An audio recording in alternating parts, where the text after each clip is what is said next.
విభిన్న ఆకారాలతో ఆకట్టుకునే రంగులతో రూపుదిద్దుకుంటున్న గణనాథులు, కొనుగోలుదారులతో రద్దీగా మారిన రహదారులు. వినాయక చవితి పండుగ సమీపిస్తుండటంతో గణనాథుడి విగ్రహాలు వివిధ రూపాల్లో అందంగా రూపొందుకుంటున్నాయి. విభిన్న ఆకారాలతో ఆకట్టుకునే రంగులతో తయారు చేస్తున్న కళాకారులు పలుచోట్ల విగ్రహాల విక్రయాలు జోరుగా జరుగుతున్నాయి. చిన్న విగ్రహాల నుండి బడా విగ్రహాల వరకు వివిధ రూపాలతో పాటు ఆకర్షించే రంగులతో లభిస్తున్నాయి. మట్టి గణనాథుల ఏర్పాటుకు సహకరించాలని పర్యావరణ నిపుణులు, సామాజిక కార్యకర్తలు కోరుతున్నారు. భాగ్యనగరంలో పర్యావరణ పరిరక్షణ కోసం జీహెచ్ఎంసీ మట్టి విగ్రహాలను ఉచితంగా పంపిణీ చేస్తుంది. ప్రతి ఏడాది మట్టి వినాయకుల వినియోగం పెరుగుతుందని వ్యాపారస్తులు చెబుతున్నారు. నగరంలో గణనాథుల విగ్రహాల అమ్మకాలకు ప్రసిద్ధి చెందిన ధూల్పేట రోడ్లన్నీ కొనుగోలుదారులతో రద్దీగా మారాయి.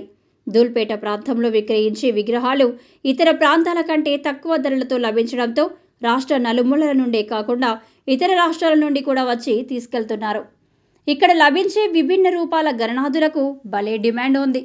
ఎన్ని తయారీ కేంద్రాలు ఉన్నా ధూల్పేటలో తయారు చేసే గణనాథుని విగ్రహాలకు ప్రత్యేకత ఉంది. గణనాథుల అమ్మకాలు జోరుగా సాగుతుండటంతో వ్యాపారాలు ఆనందం వ్యక్తం చేస్తున్నారు. ఖైరతాబాద్ ఉత్సవ కమిటీ 70 వసంతాలు పూర్తి చేసుకున్న సందర్భంగా ఈ ఏడాది 70 అడుగుల మట్టి గణపతి శ్రీ సప్తముఖ మహాశక్తి గణపతిగా రూపుదిద్దుకుంటున్నాడు. దాదాపుగా పనులు చివరి దశకు చేరుకున్నాయి. రాష్ట్ర వ్యాప్తంగా వినాయక చవితి పండుగ రాకతో కోలాహలం నెలకొంది.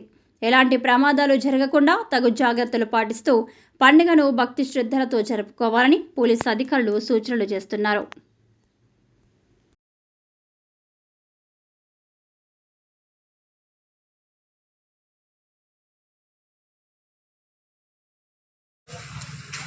వాటి లోపలికి ఇంకా చూడు అదే